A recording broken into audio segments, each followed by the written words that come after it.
Broadcasting live from the North Fulton Business RadioX studio, it's time for To Your Health with Dr. Jim Morrow.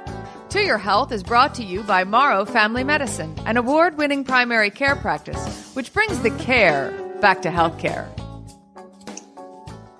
Hello, welcome to Your Health with Dr. Jim Morrow. This is episode 46, if my math is right. And you can ask my sister, it usually is not, but I think it's still episode 46. We are so glad that you're listening to these episodes and our podcast. So thankful that you take your time to try to learn a little something new. I've got something today that I think is very timely and I think is very important, something I touched on about a year ago. I've been starting most of these podcasts by talking to my producer, John Ray, but John has squirrels in the attic, and I'm not sure he's going to be available to talk today. John, are you still there? Hello, John, come in. I am still here. And, I appreciate you mentioning that. I wanted to tell you, though, we've had a flurry of inquiries after last time's show. An inquiry flurry? Inquiry flurry of folks that are dying to hear you playing the piano.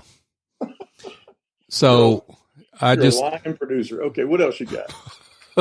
We're looking forward to the Morrow holiday favorites, right? So right. I do enjoy a little Christmas music now and then. Okay. We look forward to that because we got one more show before Christmas. So that's right. Yeah. I'm going to wear a Santa hat for everybody. I think we'll have to do video then.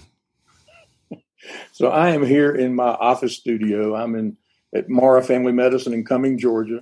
And John's in his home studio looking all dapper and ready to go. And we really do appreciate everybody listening to this. Morrow Family Medicine is a state-of-the-art medical practice that's been blessed to win, honestly, every award in the area. We have won Best of Forsyth every time they've given it. We've won Best of North Atlanta every time we've been eligible, and a few others as well. And we just appreciate our patients going out there and voting and taking their time to let the world know what they think of us. So thank you so much. If you're looking for a family doctor, we would love for you to look at Morrow Family Medicine. I believe you would be happy. I have myself and Dr. Patrick Kendrigan as well. And we also have 3 physician assistants and 1 nurse practitioner. And they are a phenomenal group of clinicians who I'm very proud to be able to work with every single day. Coronavirus is still out there. We talked vaccines last time. I'm very excited about the vaccines even still. I do believe that probably in the next week, people in the United States will be getting one of the new vaccines. They started giving it in England yesterday, I think it was. So I'm very excited about that. I'm a big believer in the vaccines. They are going to be safe. They're looking like they're going to be incredibly effective. So I'm very happy about that as well. I will be the first one in line, I can tell you that. As soon as they tell us how that line forms, and I think we'll know that in the next week as well. So be on the lookout for a vaccine. If somebody offers you a coronavirus vaccine, for heaven's sake, take it. Please take it. But today I want to talk about something that happens this time of year, and between now and probably March, it happens, and that's Seasonal Affective Disorder. SAD, which remarkably enough is SAD, which is the whole problem with seasonal affective disorders. People do get depressed. And it happens, the season when it happens is this time of year, and it happens when the days get short. Now, I'm a victim of this. I've had this my whole life, I think. When the days get short, I get in a worse mood. I get a little more irritable. I get lethargic. I'm just not the person that I am when the days are longer and the weather's warmer. So seasonal affective disorder is a type of depression that's triggered by the shorter seasons. And usually symptoms start late fall or early winter. It's right about now. Winter comes December 21st. And so this is exactly the kind of time when it starts. And people that have it are symptomatic during this time of the year, and they're better the rest of the year. It's believed that the whole problem hinges on the amount of daylight you get during different times of the year. There's a gland in your brain called the pineal gland. It responds to light, produces a whole lot of different chemicals. And if it's not producing them, then you don't feel like you should. Now, there are people that get seasonal affective disorder during the summer. And I don't think we have a good explanation for this. It's not very common. It doesn't happen to a lot of people. The most people that get seasonal affective disorder get it during the wintertime. So we're talking about just 4 to 6% of people in the United States, probably that number worldwide, really. But a milder form occurs in up to 20% of people. Now you're talking about a reasonable part of the population that's worth doing something about. I mean, it's worth doing something for everybody, but it's not a lot of people. And the problem with that is if you have a condition that doesn't affect a lot of people, it doesn't get a lot of research. But you get up to 20% and you end up with more research. So that's really good. So that the research indicates that seasonal affective disorder is more common in women than it is men. And some teenagers and children even get it, but usually it doesn't start till you get to be about 20. And interestingly, as you get older, the likelihood of having SAD, which is a lot easier to say, decreases. I think we probably see more depression in people as they get older, but the depression caused by seasonal affective disorder tends to go down as people get older. And I think that's kind of interesting. You do see it more commonly in the northern part of the United States. And I'm no astrophysicist. I know that's a shock, John, but I'm not. But there might be less light during the day in the northern part of the United States than there is otherwise. But winters are certainly longer there. They're harsher there. And I think they're farther away from the equator. So it probably has something to do with the amount of sunlight during the day. I was reading the other day about a place in Alaska that the sun went down and it won't come up till mid-January. We're talking some serious affective disorder for them.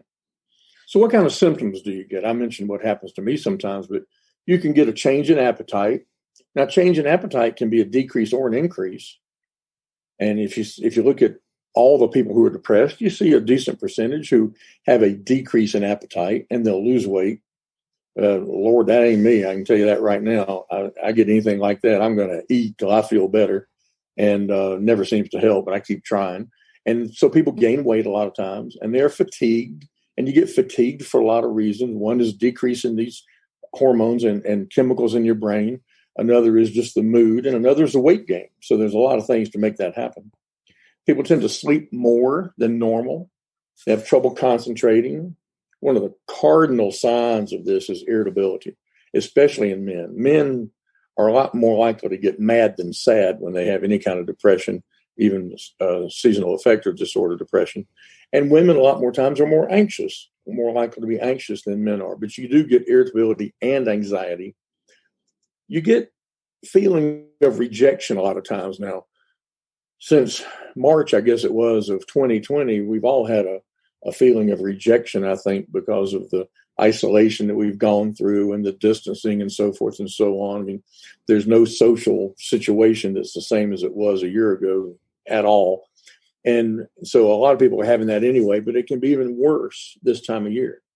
So if you're thinking about a loved one or yourself, and you're thinking this is a possibility, you might find somebody who's very seriously affected from a rejection standpoint by this, because they already were at a worse baseline than they would have been ordinarily. People with seasonal affective disorder are avoiding social interactions. Well, that's all of us to a degree, like I said, but also that can be worse. But if you have summer onset seasonal affective disorder, these people are a lot more likely to lose weight than gain weight. And they have insomnia and irritability and that kind of thing like the others do. But I think it's interesting that during the winter part of the year, if you have seasonal affective disorder, you're more likely to gain weight. During the summer, you're more likely to lose it. Just my luck. I have the winter type, so I'm, of course, going to gain weight. And it's also a recurring thing. This is something you can't help. You can't stop it on your own. So you're going to find that every year when the season comes around, that this is going to be an issue. And I think if you see that this is happening to you, you should call your family doctor and make an appointment and have a conversation about what you can do, because there are things you can do year after year that can really help you. So the causes of seasonal affective disorder, really, like I mentioned earlier, it's really related to the loss of sunlight in the fall and winter. And researchers have found that reduced sunlight affects your body in a multitude of different ways. And the first one is your biological clock. I mean, it disrupts your natural rhythms. If you think about it, it's very difficult when you go to work in the morning and it's dark, and you go home from work in the evening and it's dark. It's nothing like the rest of the year. And we're talking probably 3 months of the year, I think. So the other 9 months is nothing like that. And then the main chemical in the brain that's affected by this is serotonin, which is a chemical that's depleted when you have straight up depression. And this is a chemical that affects your mood. When that chemical is at the right level, your mood is at the right mood. And when it's at a not right level, then your mood is not right. And like I mentioned, men a lot of times get irritable, women more anxiety or even tearful. And it's a problem. And so when these levels drop, this can trigger depression. Now, melatonin is a brain chemical that regulates sleep. And the more darkness causes the body to produce more melatonin. So that has a lot to do with making you lethargic and fatigued and that kind of thing. And then vitamin D. Lord, I've never talked about vitamin D more in my life than I have in the last year, because vitamin D is a problem in general. We've created an entire population of vitamin D deficient people by telling everybody, don't get too much sun. Sun's not good for you. You're going to get skin cancer. Stay out of the sun. Well, you get vitamin D from the sun. Vitamin D causes a reaction in your skin that sunlight, causes a reaction in your skin that creates vitamin D for you. So most people are on the low end of vitamin D, and it's involved in immunity. So that's why you've heard about it so much in the last year, is people talking about immunity from coronavirus and things they can do to be safe and healthy. And so vitamin D is very important. But the less sunlight, less vitamin D, more depression symptoms. So that's important as well. Now, some of the things that are more difficult to do something about are being female.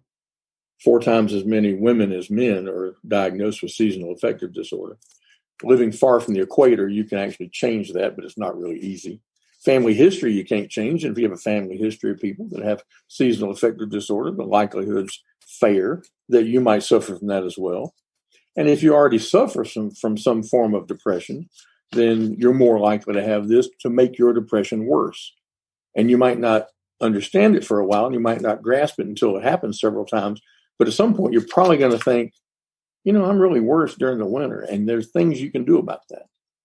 And I mentioned earlier that if you're young, that you're more likely to end up with seasonal affective disorder. So how do you diagnose it? Well, really, you diagnose it by sitting and talking to the patient. We diagnose 80% or more of the things that we do diagnose by sitting and talking to the patient. And if you're seeing a family doctor that won't sit and talk to you, get another family doctor, because you need somebody that'll listen to you. I couldn't tell you how many times a day I'll just sit on my stool in the exam room and kick back and lean against the wall and just listen and just ask a question or two and listen to them. And you can really make an awful lot of diagnoses that way. I think everybody in this practice will tell you that. There are some lab tests you might do. You want to be sure the person's not hypothyroid or anemic or having trouble with potassium and that kind of thing. But really, the likelihood is you make this diagnosis just by carrying on a conversation with the patient. Morrow Family Medicine has 2 locations. We're located in Cumming, Georgia, and in Milton, Georgia. And right now, during the pandemic, we are seeing well patients in our Cumming office, and we are seeing any kind of sick patient in our Milton office. Now, if you have a sprained ankle, we can see you in Cumming. But if you have anything that reeks of the virus that's going around, then we're going to see you down in Milton. They won't let me see any of these people. So if you call and you say you want to see me because you're sick, they're not going to let you, because I'm at risk. I'm the old man in the practice. And so I'm not in Milton on days when they're seeing sick people, which is Monday, Tuesday, Thursday, and Friday. So if you have a problem or a concern, if you're our patient and want to be seen, give us a call. If you're not our patient, it's kind of like when I go to restaurants, John, I'll walk into a restaurant and look around, I'll see a patient over there and a patient over there, and I look at the rest of these people and I think, who do you go to? Because you should be going to Morrow Family Medicine, because we're killing it over here. And so we want you to be our patient. And if you're looking for a family practice, we hope you'll settle on us. So treating seasonal affective disorder, there are 3 main ways. The most common way, and really very effective and free of any side effects really, is light therapy. And then you can also use behavioral therapy, seeing a counselor, for example, or medication. But light therapy is really interesting. And I learned about this back in the late 80s, early 90s, I guess.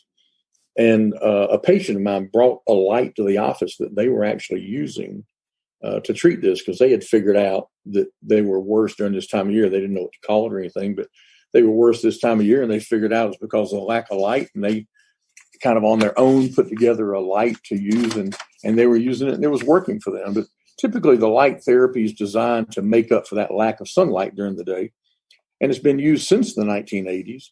And you just sit in front of a special light box every day for a while. It emits a very bright white light that mimics natural sunlight, and it makes a change in the brain chemicals. It makes your pineal gland and other parts of the brain release these chemicals and produce these chemicals, and it really can help. You only have to sit there for a starter of 20 minutes and maybe as long as an hour, but I don't know anybody that's ever done it for an hour. I think 20 to 30 minutes is what most people do. And honestly, I've seen it make a tremendous difference, and it makes sense because you're correcting the entire problem.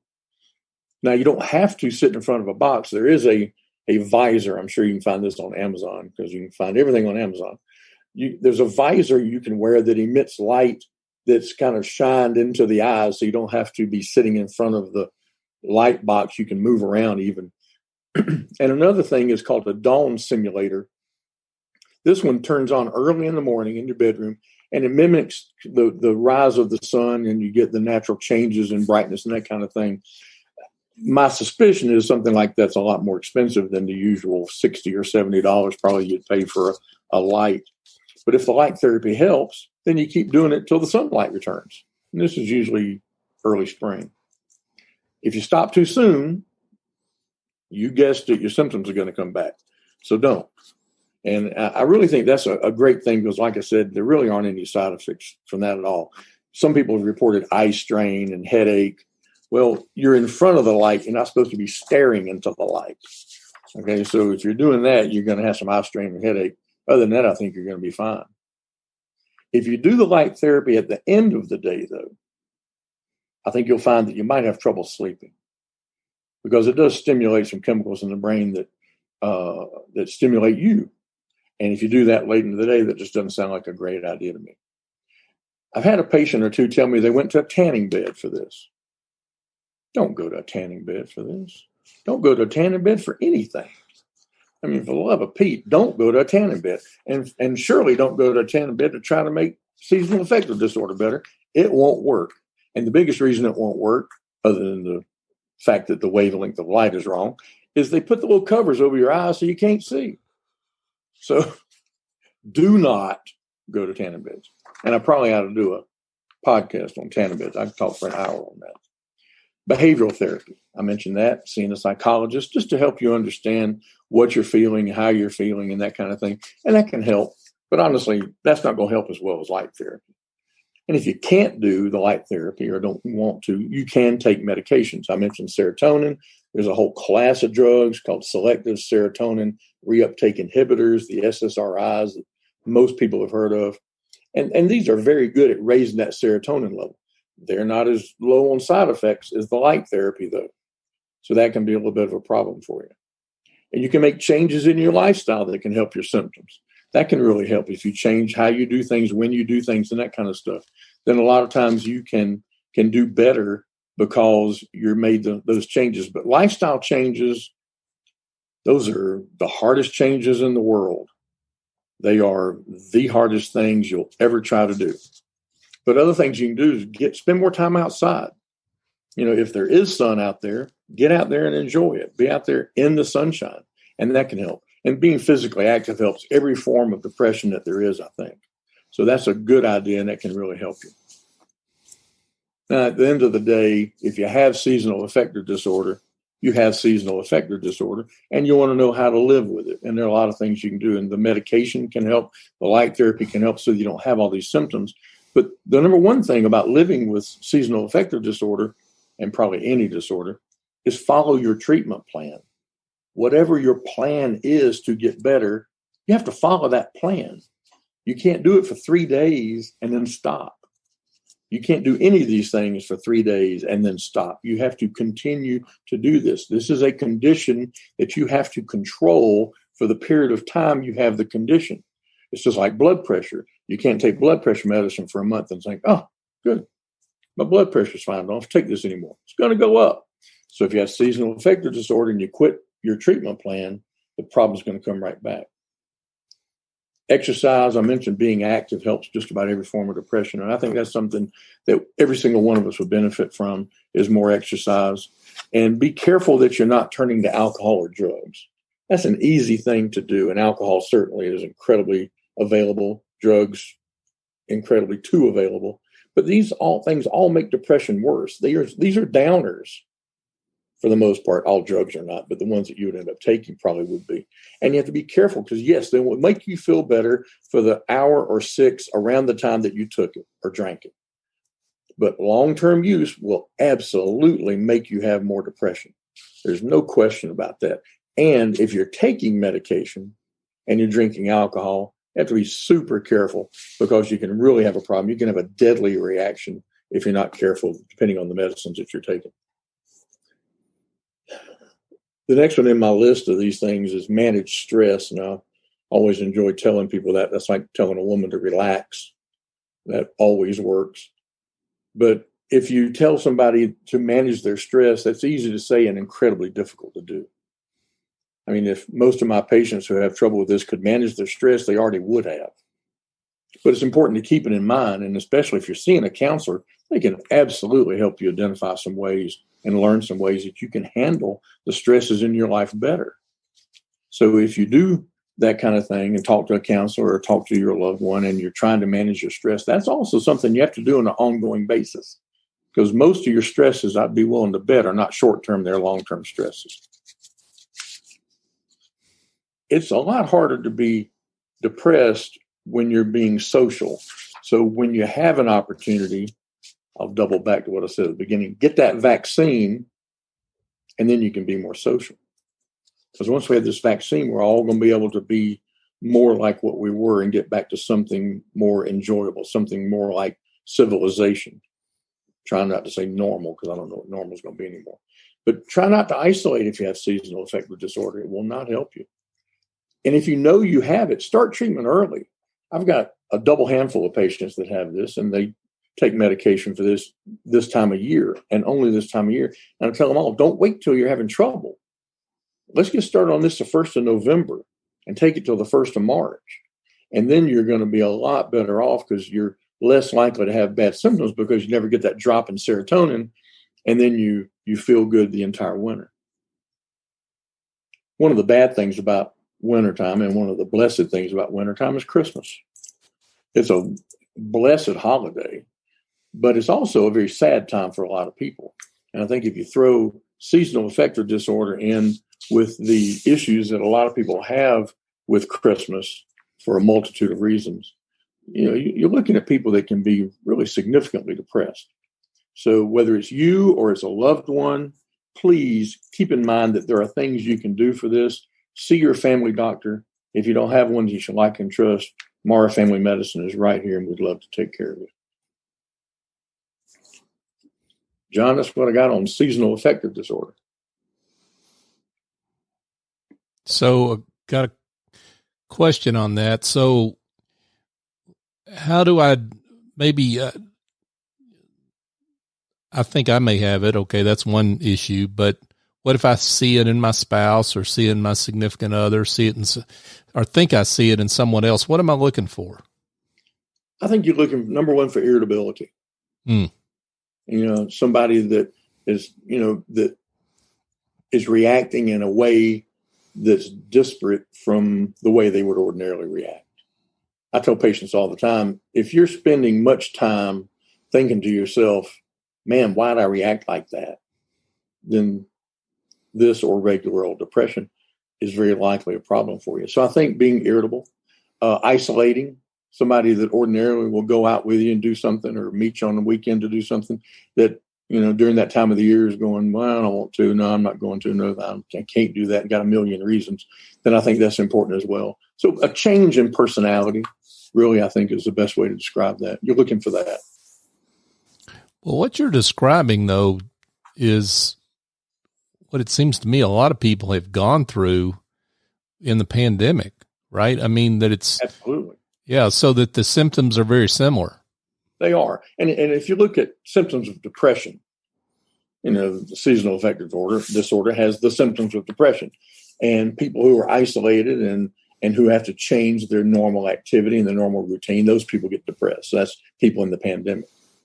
And then if you look also at the group of people who, for medical reasons, are unable to do the things that they ordinarily would do. And if you think about it, what we're talking about is change. And change is incredibly difficult.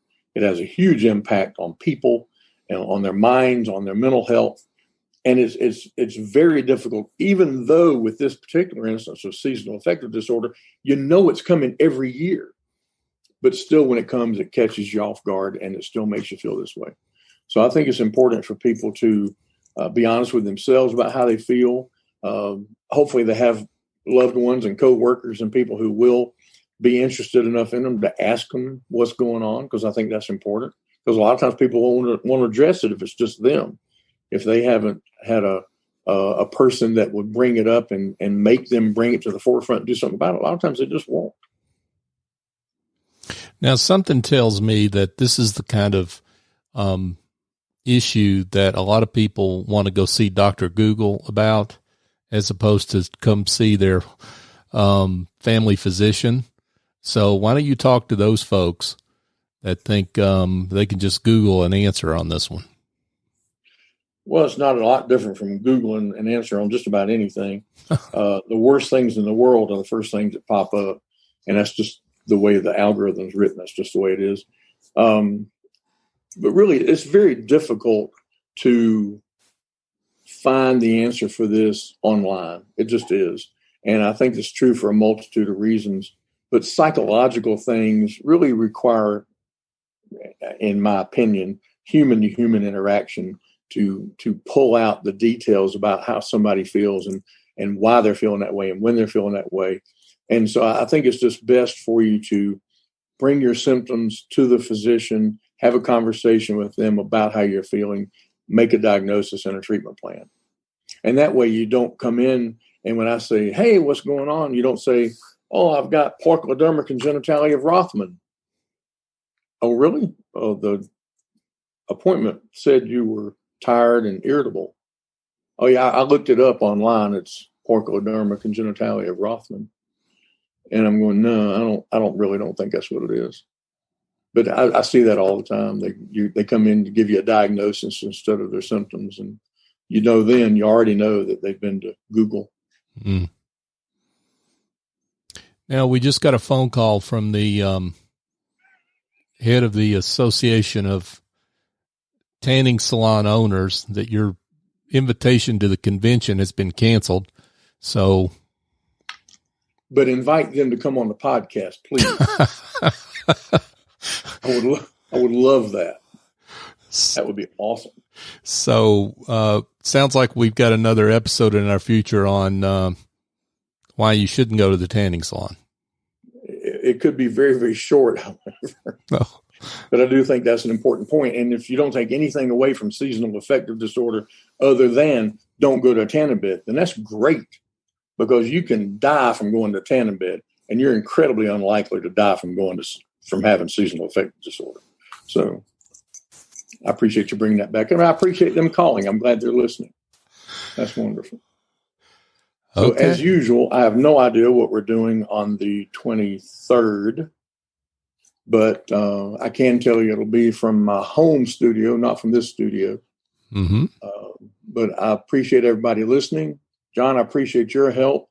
Hope everybody's being safe. And for now, that is to your health.